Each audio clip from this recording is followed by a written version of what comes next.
Hello, everybody. Welcome to the inaugural episode of Winning in Paradise, the official FAU Owl Radio sports podcast.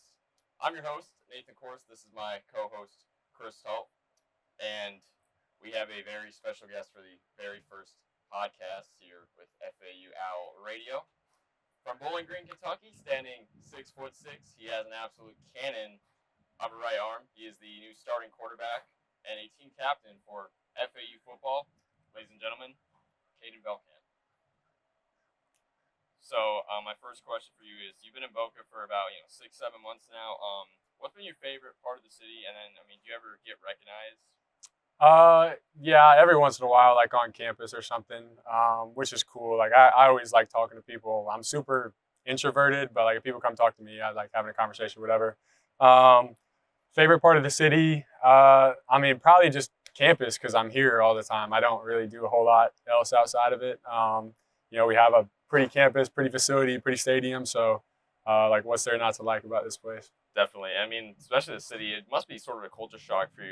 You grew up in Bowling Green, Kentucky, as I said. You transferred in from Western Kentucky. How much different has it been just between the two areas? Yeah, it's definitely different in terms of like the environment that you're in. Obviously, like we're close to the beach. It's super hot here year round. In Bowling Green, like in the fall, the leaves fall off the trees. It snows, and then in the summer, it's super hot. So that's definitely different. But I'm a big believer in the people make the place, and I love the people in Bowling Green, where I went to high school, where I went to college for my first 3 years. But the people here is what drew me to come here, and all the people in our building and the football facility are great people. No doubt, Chris. Building off of that, last year you played in the Boca Bowl. You played here against, I believe it was James Madison. Do you think that was a determining factor in coming to Florida Atlantic? You got to play a game here and probably spend about a week here for the bowl and everything like that. So do you think that was a factor? I don't think so. It was cool that we got to play in the stadium and whatnot. I was here in 2021 when Western Kentucky played in it as well, just because my dad was on staff at Western Kentucky. So I had been here a couple times and got to see it. We played here in 2022, my freshman year. My best friend, Cole Gonzalez, who plays quarterback at Pitt, lived down here. His dad was the receivers coach here at the time. So I was down here in Fort Lauderdale for New Year's one year. I think it was 22 or 3. But I had been down here a few times, so I already knew like what the area was. And but that didn't really play a factor in me coming here. Like I said before, it was the people. And kind of building off of that, the portal. That's a big thing in college football nowadays. What was that experience like in the portal with all these schools and all these players also in the portal looking to find the right fit for you? Yeah, when you're not in the portal seems like it's awesome. When you're in the portal, at least in my opinion, it kind of sucks. You got to talk to a bunch of people. You really have to tell, certain people, hey, like I'm not interested, or you're super interested in a place and they're not really that interested in you. And like I was not a big fan of it. I like being in my spot and doing my thing, but just when I was in the portal, Coach Kit hit me up on the first day, and I knew that I wanted to play for him, and that was a big reason I went to Western Kentucky in the first place. So getting the opportunity to reunite with him was a big deal to me. And that's kind of a perfect transition. I was just about to get into Zach Kidley. Brand new head coach for FAU football, comes over from Texas Tech. He was the offensive coordinator over there. And before that, he was the offensive coordinator over at Western Kentucky. So he goes way back with Caden Veltkamp. And he has said in the past, over the summer, that you're kind of like a son to him almost. Just kind of talk a little more about just you guys' past and how he's kind of shaped you, not even more as just a football player, but just in your personal life. Yeah. So we met because, like I said, my dad was on staff and still is at Western Kentucky. They hired Coach Kitley in December of 2021 or January of 2021. That was my junior year of high school, and then that summer, he was texting me, calling me, even though I was in their building all the time because my dad was there. He was texting me, calling me, and just told me like I was the guy he wanted in the 2022 class to be their quarterback, and that really sold me. And then obviously he left and went to Tech, and I played for his protege Ben Arbuckle my freshman year. And then he ended up getting the job here. We had stayed in touch. I texted him, congratulations after a big win or something like that over the years. And then, I texted him congratulations on getting the job when he got it in early December. A couple weeks later, a week later, ended up hitting the portal, and he texted me. And like I said, it was just something that I really wanted to do and kind of reunite with him in a way. And then, since I've been here, like I'm around him all the time. Like if I'm in the building, I'm usually just sitting in his office. We're watching tape, chopping it up about life, like literally anything. Like I had a presentation for my speech class yesterday, my public speaking class, and I was like, what should I talk about? And he gave me what I should talk about. And I went in there and I talked about it for 1 minute, and that was it. So, we have a really good relationship, and like we literally just like hang out all the time. Before my next question, you mentioned I'm also taking public speaking. How was that class been for you, by the way? It was good. The first two were good. I had to give a 10-second speech not speech, but I went up there, introduced myself, told them my major, and that was pretty much it, where I was from. And then like yesterday, I had to do a 1 minute presentation, and I literally just told them what my schedule was for Friday, and that was it. That's awesome, man. And then so going back to your like early recruiting process, you got plenty of other offers from, arguably, bigger schools. One of those schools I wanted to mention was Kentucky, the Wildcats. Was it difficult at all, just distinguishing between the two schools and choosing Western Kentucky over what's probably a more prestigious school in Kentucky? Obviously, the relationship with Coach Kittley was probably the driving factor in that, but that must have been a tough decision for in-state reasons. Yeah, they offered me early, like right after my sophomore year, going into my junior year, and it was never committable.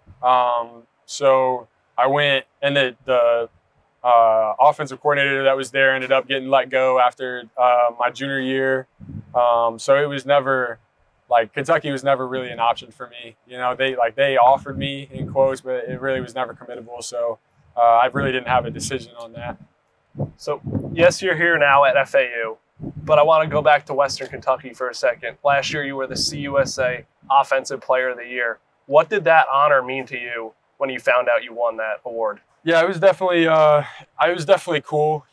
All postseason awards are super cool to get, but to be honest with you, I was really pissed off that we didn't win the conference.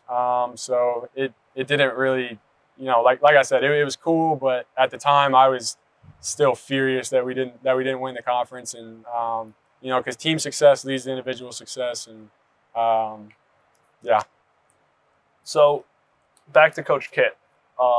Everywhere he's been, from Houston Baptist to Western Kentucky to Texas Tech, he's been amongst the top offensive scoring in the whole country.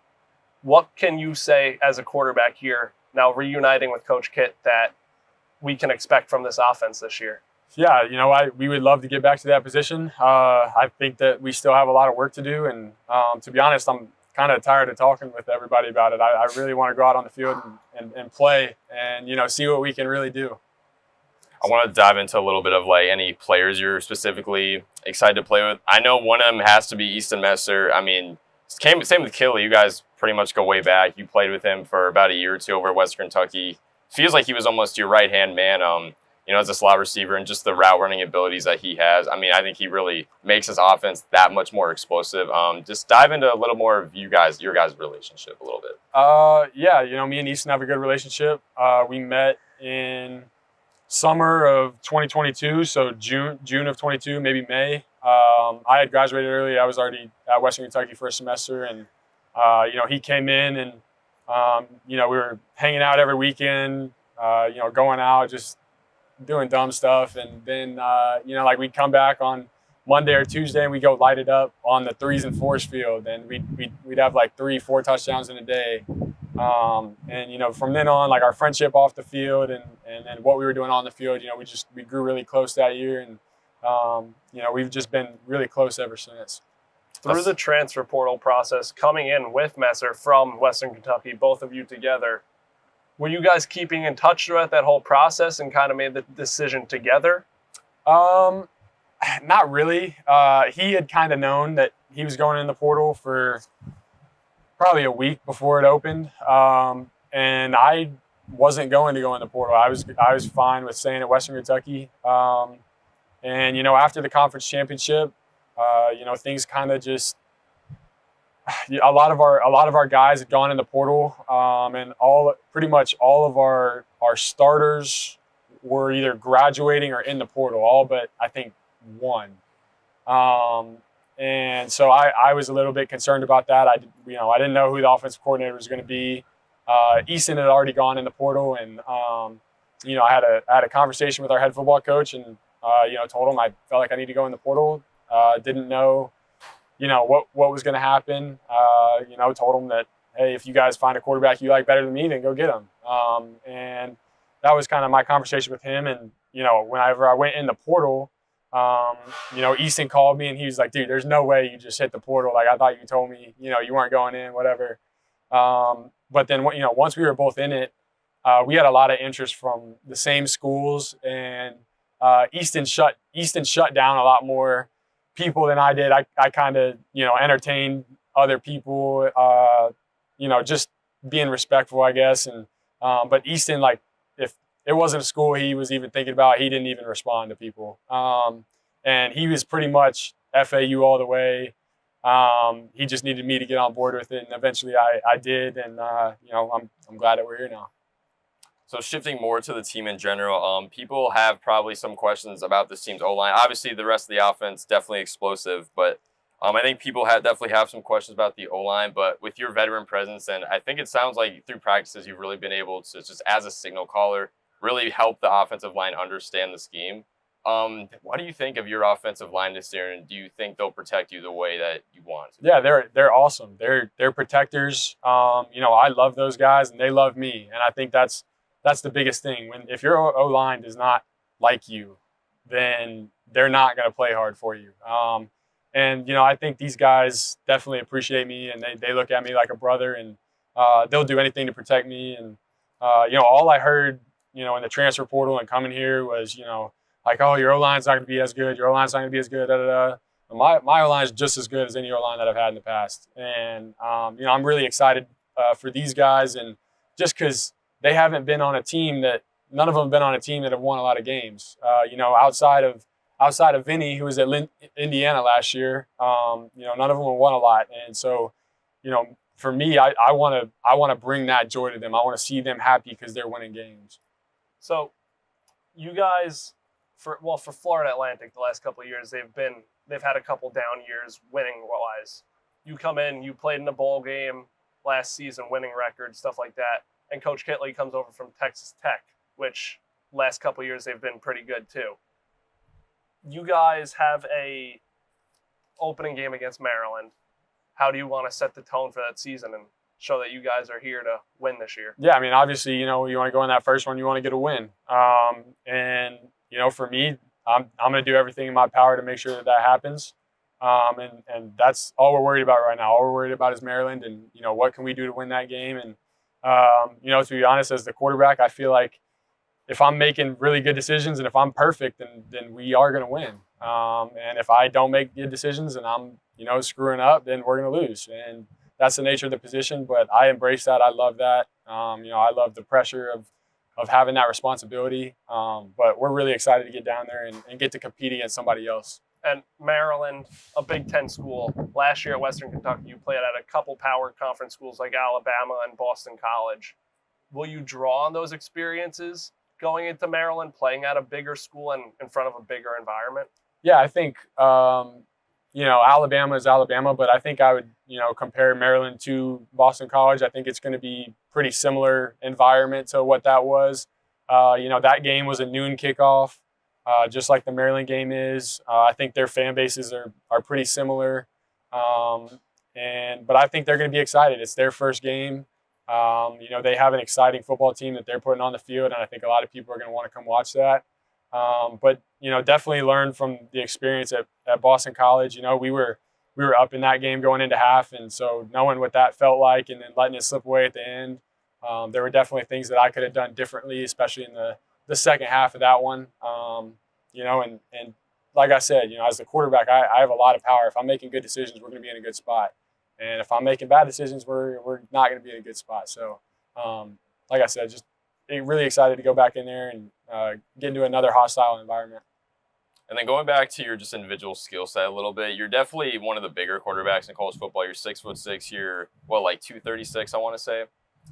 We know the passing game is there. As I mentioned in the intro, you have an absolute cannon of an arm. You threw about 35 touchdowns last season at Western Kentucky, but I don't think what a lot of people know is you can also get out and run, when things possibly get bad. You had about 150 rushing yards as well as 7 rushing touchdowns last year. So, I mean, what can you really say out to the people that maybe just think of you as just a pocket passer quarterback? Yeah, I think, if you watch me play and watch my tape, there's clips of me extending plays and making plays with my legs or having designed quarterback runs, especially last year in short yardage.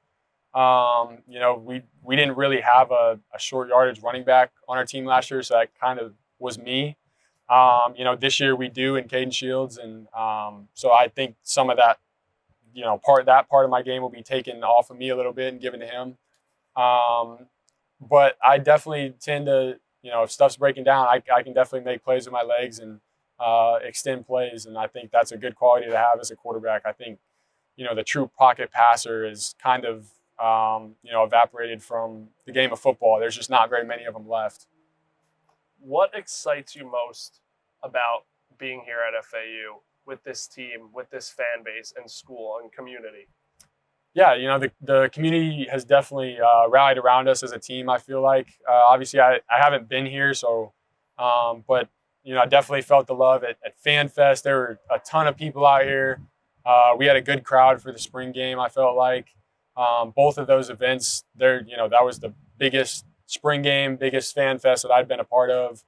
And you just, you hear chatter throughout our building, people on campus, just when you go to the grocery store, it seems like people are talking about it. And so that just makes us want to win games even more for the community that hasn't had a lot of winning recently. And then shifting gears a little bit, I want to talk briefly about EA Sports College Football 26.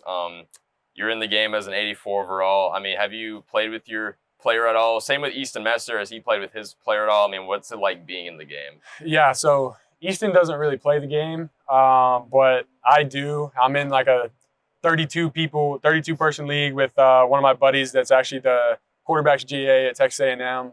He was the quarterback in my high school before me, and so it's me and a bunch of random people that I don't know. But I when I do get downtown time, I like to play it. And obviously, I took FAU in our dynasty. We lost in the quarterfinals of the college football playoff. Unfortunately, I got beat, but. I like playing the game. I like playing with myself, and because there are some similarities in the concepts and what you can run on the game and what you run in real life. Now, the players move a little differently, which pisses me off sometimes, but I have fun playing the game when I get free time. Definitely. I mean, I don't know if you ever noticed just how accurate the environments are in the game, whether it's the stadium pulse or just the stadium architecture in general. I mean, I think they got this stadium pretty accurate in the game. Have you noticed that at all? And just does it feel like you're actually playing physically and not just in the game? Yeah, I don't know if it feels like I'm playing physically because, like I said, it's a little different. Even if you do the first person point of view, it's still not exactly right. But the stadium looks the exact same. I've never been to Maryland before, so I played Maryland and saw what their stadium was like, and that's probably what it's going to be like in real life. But yeah. As a quarterback, are there any quarterbacks in the NFL, past or present, who you model your game after? And coming off of that too, do you have a favorite NFL team? Yeah, so I really like watching Josh Allen, just what he can do. He's got a super live arm. They do a lot of quarterback run stuff with him as well. He's able to extend plays with his legs. I watched a lot of Justin Herbert tape from when he was at Oregon over the summer. And he's a little different than me, but we're kind of built the same. So, and he's also got a super live arm, probably 2 of the best arms in the NFL.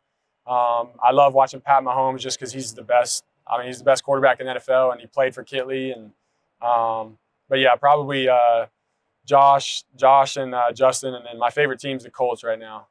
Have you had any conversation in the past with Patrick Mahomes being the connection to Kitley and anything like that? No, I've never talked to Pat before, but I have a good relationship with Bailey Zappi, who's in that room in Kansas City right now, and I'll text him good luck whenever he's playing and whatnot, and he'll text me. He used to text me last year every once in a while, if I played a good game. So you're going into your junior season this year. You still have one more year of eligibility after this for your senior season. Have you talked about any at all about going to the NFL, or do you think it's a little too early for that? Yeah, I mean, there's been a couple conversations, but like I said, to be honest, my focus has been on Maryland, and those are really just conversations that we'll have in December after the season, because the season is the biggest thing. Like if I have a great year, then yeah, that we can talk about that. But if I go out there and play bad, then there's no point in thinking about that right now. Definitely. I mean, you're certainly an NFL talent. I think Chris and I can both attest to that. I appreciate that. Yeah, of course, no problem. Are there any keys to the game coming in for Maryland on Saturday at noon for you guys? Yeah, we're gonna have to convert on 3rd and 4th down. That's definitely a big piece. If you're watching college football, 3rd down, 4th down percentage in the games from week 0, like whoever won that, most of the time they won the game, and then winning the turnover battle. We can't turn the ball over offensively, and hopefully our defense can force some turnovers.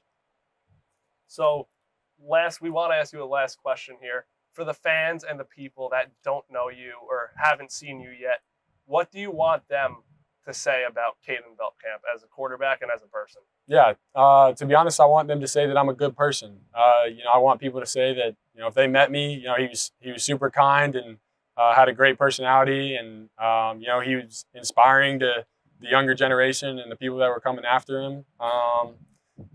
If I can't do that, then it doesn't matter how I play on the field. I want people to think that believe that I'm a good person before they believe that I'm a good quarterback.